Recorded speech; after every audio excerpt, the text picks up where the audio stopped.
Dialogue 5. How long have you been living here? Now, the verb is have been living, which is the present perfect continuous. Remember, when we use the present perfect simple or the present perfect continuous, we relate the past with the present, the first one we do. Or we can talk about a finished action with the effects felt in the present, or a finished action where what matters is the experience, not the point of time given. Now, in this context, how long have you been living here means starting from some time in the past up to this very moment.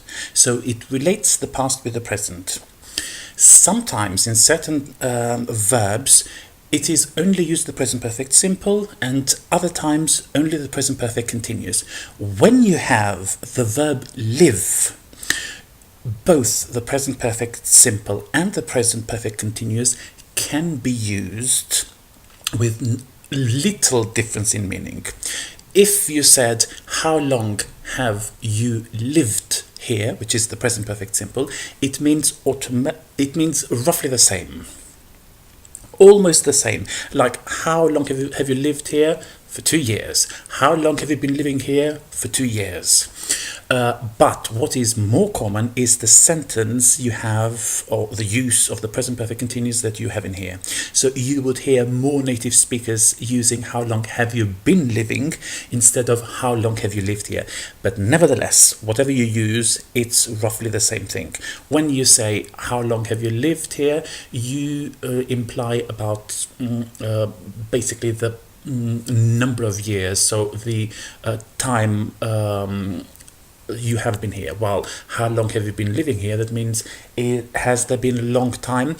So there is very little difference between the present perfect simple and continuous. And remember, particularly with verbs live and work. For example, if it was how long have you worked here, how long have you been working here, again, present perfect simple and continuous roughly mean the same thing. So it relates the past with the present. While if it was in the past tense, how long did you live here, that means you no longer live here. So you are back at the place where you used to live before, but now you live somewhere else. I've been here a year now. Now, it's the present perfect simple.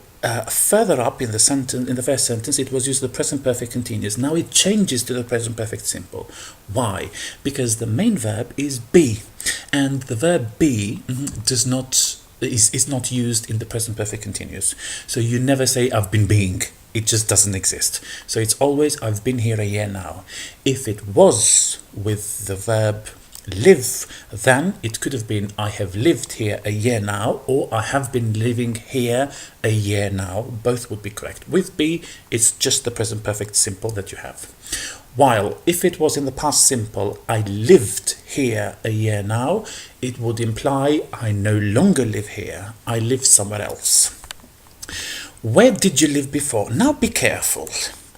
In the first sentence, it was used the present perfect continuous because it related the past with the present.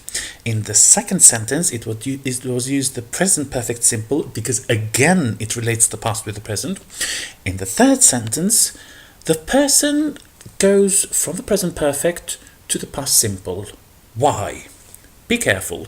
You have to follow the context. Do not follow the logic in your own languages. Only follow the logic in English. Now, in the context further above, we said, how long have you been here? And we have learned that I came here a year ago, but I am still living here. So that's why we said, I've been here a year now. Now, this before that you have at the end of the sentence implies from 1 year ago and further away from the present in the past. Where did you live? So before implies a year ago, judging from the context. So before in this case equals a year ago. Because we have the point of time, you cannot say where have you lived before in this context. In another context, yes, but not in this one, because before implies a year ago. The point of